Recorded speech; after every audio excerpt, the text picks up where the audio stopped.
안녕하세요, 지니입니다. 오늘은 딱 하루만 들고 있어도 이자를 받을 수 있는 ETF, 정기예금도 아니고 파킹 통장도 아니고 ETF를 소개해 드리려고 합니다. 금리형 ETF, 파킹형 ETF 이렇게 불리고 있어요. 고금리 시대가 지속이 되면서 정기예금 특판 이런 거 많이 찾아서 하셨잖아요. 정기예금을 주식시장에서 할 수 있다면 어떠신가요? 제가 은행에서 투자 상품을 판매하면서 가장 많이 들었던 이야기 중에 하나가 안전하면서 수익이 있는 거요. 이렇게 많이 말씀을 하시더라고요. 오늘은 안전하면서 고금리를 받을 수 있는 파킹형 금리형 ETF 소개해 드릴 건데요. 2024년 2월 6일에 상장된 ETF 포함해서 비교 설명을 해드려 볼게요. 금리형 ETF가 뭐냐면 파킹 통장처럼 하루만 맡겨도 이자를 받을 수 있는 그런 ETF인데요. 이 ETF는 낮은 신용위험을 가진 CD금리라든지 코퍼금리를 추종하면서 이 ETF 가격에 매일 이 금리만큼의 수익이 쌓이는 구조예요. 그러니까 ETF 가격이 매일 금리만큼 복리로 올라가게 됩니다. 그래서 기준금리가 마이너스로 내려가지 않는다면 손실이 나기 힘든 구조입니다. 여기서 잠깐 CD금리와 코퍼금리에 대해서 설명을 드려볼게요. CD금리, 양도성 예금 증서 금리인데요. 이거는 우리가 대출을 할 때나 예금을 할 때 기준이 되는 금리 중에 하나라고 보시면 편할 것 같아요. 그리고 은행 간에 돈을 빌릴 때도 사용이 되는 금리입니다. 보통 91일물을 많이 이용하고 있어서 91일짜리 CD금리를 추종하는 ETF가 전체 시총 1, 2위를 차지하고 있고 올해에 1년짜리 CD금리를 추종하는 ETF가 또 상장이 되어 있습니다. 그리고 코퍼금리는 무위험 지표금리라고 해서 1일짜리 초단기 금리예요. 이것도 금융거래에 중요한 지표로 사용되는 금리라고 보실 수 있습니다. 현재 주식시장에 상장이 되어 있는 금리형 ETF예요. 제가 SOFR 금리를 추종하는 ETF는 일단 리스트에서 제외하고 CD금리와 코퍼금리를 추종하는 ETF 9개를 가지고 와봤습니다. 1, 2위는 CD금리 91일물을 추종하고 있고요. 3, 4위는 코퍼금리 1일짜리 금리를 추종하고 있어요. 그리고 5위는 타이거 1년 은행 양도성 예금 증서인데요. 이거는 1년짜리 CD금리를 추종하고 있습니다. 우리나라 ETF 전체 시장 규모가 124조 원, 작년 12월 말 기준이고요. 그리고 종목은 800개 정도가 있어요. 근데 시총 1, 2위가 금리형 ETF예요. 종목 하나당 7조 원 정도가 들어있는 진짜 어마어마한 ETF입니다. 고금리 시대의 투자 대기 자금이나 현금을 금리형 ETF에 많이 넣어둔 것 같아요.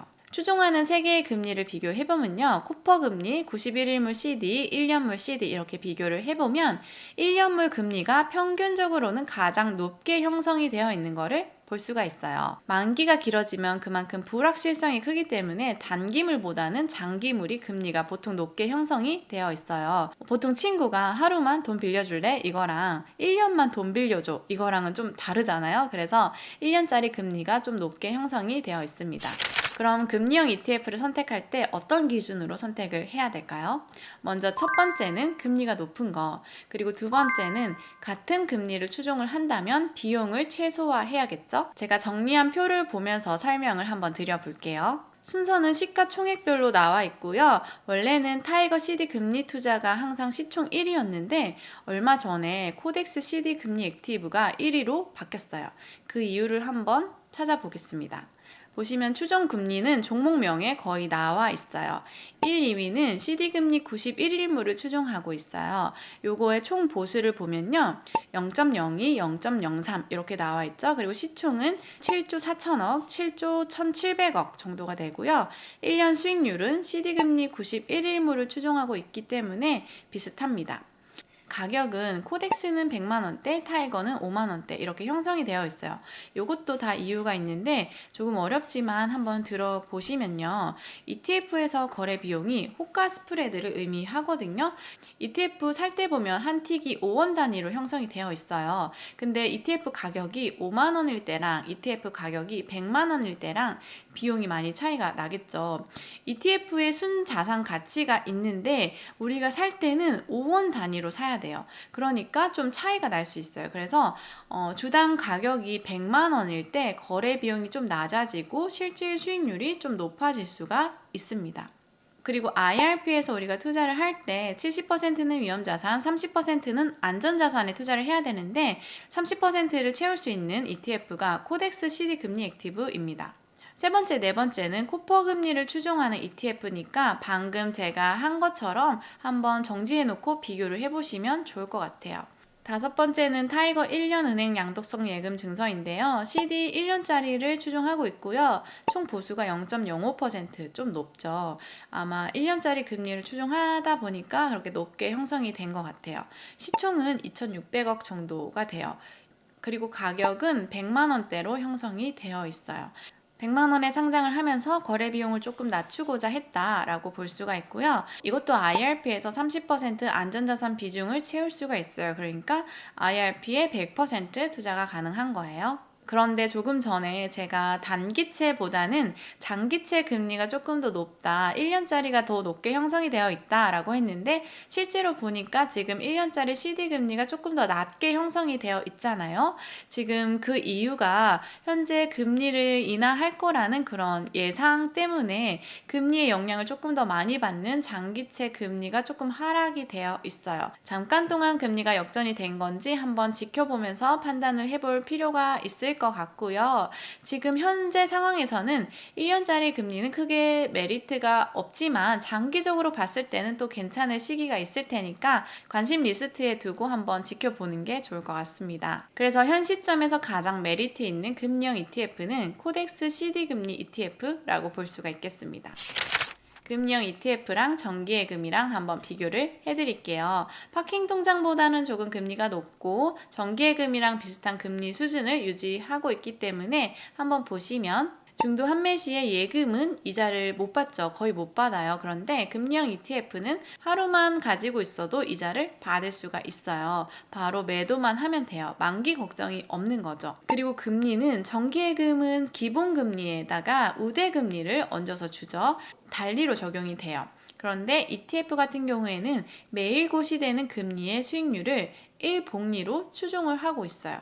그래서 같은 기간에 같은 금리라면 ETF가 더 수익이 클 수 있죠. 우대 조건인데요. 예금은 우대금리 조건이 굉장히 많죠. 급여나 카드, 공과금 이런 거 다 써야지 우대 금리를 주고, 그런데 ETF는 매수만 하면 추종하는 금리를 그냥 받을 수 있어요. 금액도 정기예금 같은 경우에는 금리가 높을수록 넣을 수 있는 한도가 되게 작죠. 그런데 ETF는 금액 제한 없으니까 가지고 있는 현금이나 투자 대기 자금을 넣어서 관리를 할 수가 있는 거예요. 그럼 금리형 ETF를 어떻게 활용하면 좋을까요? 자금의 목적에 따라서 조금 다를 수 있을 것 같은데, 첫 번째는 파킹 용도로 사용을 하는 건데요. 파킹 통장이나 CMA 통장처럼 매일매일 이자를 받을 수 있는 구조예요. ETF 가격에 매일매일의 금리가 붙어 있는 거죠. 그런데 금리형 ETF는 현금화 하는데 D+2일이 걸려요. 이거는 주식시장에 상장이 되어 있기 때문에 주식처럼 현금화에 2일이 소요가 됩니다. 그래서 입출금을 많이 해야 되는 분들이라면 파킹형 용도로 금리형 ETF는 조금 불편할 수도 있을 것 같아요. 두 번째는 절세 계좌에서 활용을 하는 건데요. IRP나 연금저축 ISA 계좌 안에서 ETF를 매수할 수 있어요. IRP나 연금저축에서는 이자나 배당소득이 과세가 이연이 되기 때문에 좋고, ISA 계좌에서는 이자나 배당소득에 대해서 비과세 한도까지 비과세가 되고 분리과세 되기 때문에 유리하죠. 그래서 절세 계좌에서 현금성 자산 그리고 안전자산 비중을 채우는데 금리형 ETF를 활용하시면 좋을 것 같아요. 세 번째는 정기예금처럼 활용을 하는 건데 두 가지 케이스가 있어요. 지금의 금리 상황이 유지가 된다 라고 할 경우에는 금리형 ETF가 조금 더 유리할 수 있겠죠. 계속 매일매일 이자를 지금 수준으로 받으면서 중간에 매도도 자유롭기 때문에. 그런데 금리가 하락할 게 예상이 된다 라고 할 경우에는 금리형 ETF보다는 금리를 지금 상태로 묶어둘 수 있는 정기예금이라든지 채권형 ETF가 조금 더 전략에 맞을 것 같아요. 오늘은 금리형 ETF가 무엇인지 그리고 비교해보고 어떤 게 좋은지 어떻게 활용을 할 수 있을지 영상으로 만들어 봤는데요. 오늘도 끝까지 시청해주셔서 정말 감사드리고 다음 시간에 또 찾아뵙겠습니다. 안녕.